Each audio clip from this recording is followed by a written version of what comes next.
আসসালামু আলাইকুম। নতুন আরেকটি ভিডিওতে আপনাদেরকে স্বাগতম। সকালে ভোরবেলা ঘুম থেকে উঠেই স্বাভাবিক কাজকর্ম যা থাকে, বাচ্চা কাচ্চাকে তোলা, নাস্তা করানো সব কিছু সেরে দেখো আমি এখন বারান্দায় চলে এসেছি। আর এখানে হাতে যে আমার যন্ত্রটি দেখতে পাচ্ছ সেটা হচ্ছে আমার ছেলের খেলনা। এটা ওর একটা গাড়ি সেটের সাথে দিয়েছিল। এটা দিয়ে দেখো আমি মাটিগুলো একটু ঝুরঝুরে করে নিলাম প্রথমে।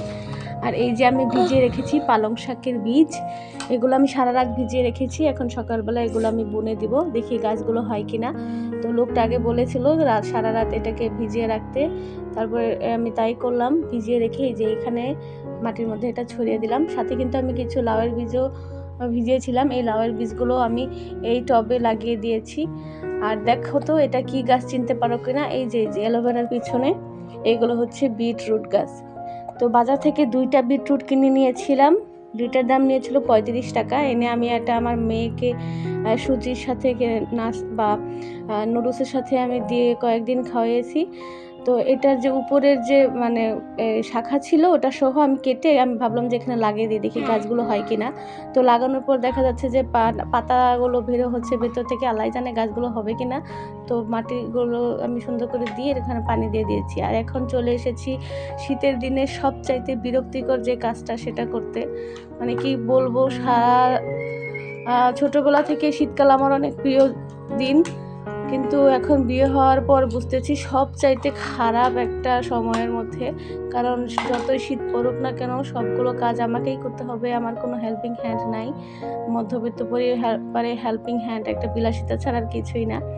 তো এখন আমি চলে আসলাম দুপুরে রান্নায়।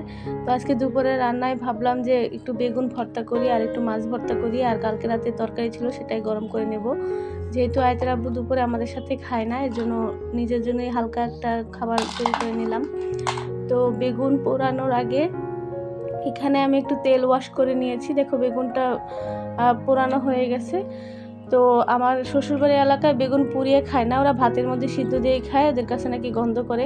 কিন্তু আমাদের এলাকায় ময়মনসিংহে বেশিরভাগই আমরা বেগুনটা পুড়িয়ে নিই, তাহলে একটা স্মোকি একটা স্মেল আসে, ভালো লাগে খেতে। তো বেগুনটা আমি এখন ভালো করে মানে খোসাগুলো ছাড়িয়ে নিচ্ছি। এরকম পানির মধ্যে ভিজিয়ে ছাড়ালে অনেক সুন্দর উঠে আসে। আর যেহেতু আমি আগে তেল দিয়ে নিয়েছি তাই আরও সুন্দর করে উঠে আসতেছে। তো শীতের দিনে এই বেগুন ভর্তা কার কার প্রিয় বলে যাবে। তো বেগুনটা করা শেষ। এখন আমি সুন্দর করে বেগুনটা ভিতর থেকে দেখে নেব কোনো পোকা টোকা আছে কিনা। তো বেগুনটা অনেক ভালো ছিল, কোনো পোকা ছিল না। এখন আমি এটাকে একটু ছোট ছোট করে টুকরা করে নেব। ছোট ছোট টুকরা করে এটাকে ভর্তা করে নেব, তোমাদের সাথে শেয়ার করছি। স্বাভাবিক একটা ডেইলি ব্লগের মধ্যে যা হয় আর কি, রান্না বান্না, খাওয়া দাওয়া, ঘর গোছানো, এগুলোই। তো বেগুন ভর্তা করার জন্য আমি এখানে ধনিয়া পাতা, শুকনো মরিচ আর পেঁয়াজ নিয়েছি, আর সাথে তেলও দিয়ে দিয়েছি। এখন লবণ দিয়ে নিলাম, লবণ দিয়ে মরিচগুলো একটু ডলে নেব। মরিচগুলো ভর্তা করে আমি বেগুনটাও সুন্দর করে ভর্তা করে নেব।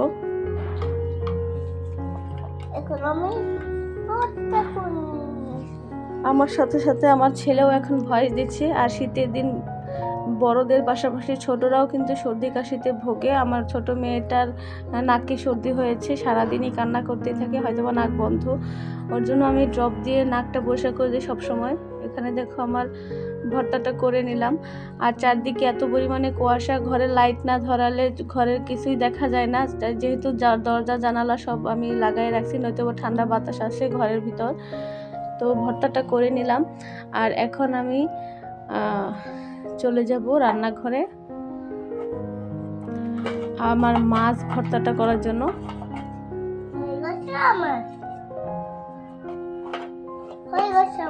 তো চলে আসলাম রান্নাঘরে। এখানে দেখো মাছ ভর্তা করার জন্য আমি কাঁচামরিচ, পেঁয়াজ, রসুন দিয়ে নিয়েছি। এগুলো একটু হালকা একটু ভেজে সাইড করে নিয়ে তো মাছগুলোর মধ্যে আমি হলুদ আর লবণ একটু মিশিয়ে নিয়েছি। একটু তেল দিয়ে দিলাম, সেখানে মাছগুলো দিয়ে দিলাম।